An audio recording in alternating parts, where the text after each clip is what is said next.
Big boss హౌస్లో big boss end journey అయితే వచ్చేసింది. ఎనీవే విన్నర్ ఎవరు అనుకుంటున్నారో కామెంట్ రూపంలో కామెంట్ తెలపండి.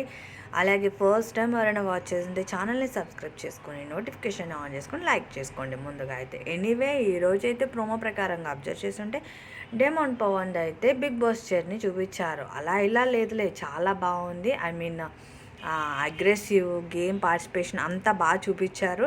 ఐ మీన్ కామన్ మ్యాన్గా వచ్చిన డెమాన్ పవన్ టాప్ 5లో ఉన్నారని చెప్పి బిగ్ బాస్ అయితే అప్రిషియేషన్, అంటే ఇది కామనే కదా, ఎవ్రీ టాప్ 5 పర్సన్స్కి కామన్గానే ఉంటుంది. ఎనీవే బిగ్ బాస్ జర్నీ అయితే డెమాన్ పవన్ది కూడా చాలా బాగుంది. మీకు ఎలా అనిపించింది? ఐ మీన్ విన్నింగ్ పొజిషన్లో డెమాన్ పవన్ ఉంటారు అనుకుంటున్నారా, ఉండాలి అనుకుంటున్నారా అని అయితే కమెంట్ తెలపండి.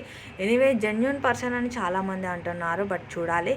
ఎనీవే బిగ్ బాస్ జర్నీ అయితే రేపు సండే అయితే క్లోజ్ అయిపోతుంది. ఇంకా ఈరోజు రేపు అయితే బిగ్ బాస్ జర్నీలే ఉంటాయి అన్నమాట. ఇంకా సాటర్డే వచ్చిందంటే చాలు, ఇంకా కామన్ ఇక బిగ్ బాస్ ఫైనల్ సీజన్ అనమాట. ఎనీవే విన్నింగ్లో ఎవరు ఉంటారనుకుంటున్నారో మీరైతే కామెంట్ రూపంలో కామెంట్ తెలపండి. అలాగే డెమాన్ పవన్ది బిగ్ బాస్ జర్నీ ఎలా అనిపించిందో కూడా చెప్పండి. మీకు ఎవరిది బిగ్ బాస్ జర్నీ చాలా బాగా అనిపించిందో కూడా కామెంట్ చేయండి. బట్ ఎక్కువసేపు అయితే ఇమాన్యుల్ది Bigg Boss journey almost 25 minutes 30 minutes ఉంది. డెమాన్ పవన్ ఆల్సో కూడా అలాగే ఉంది. చూడాలి ఈరోజు ఇంకెవరెవరు చూపిస్తారో. ఇలాంటి అప్డేట్స్ కోసం ప్లీజ్ సబ్స్క్రైబ్.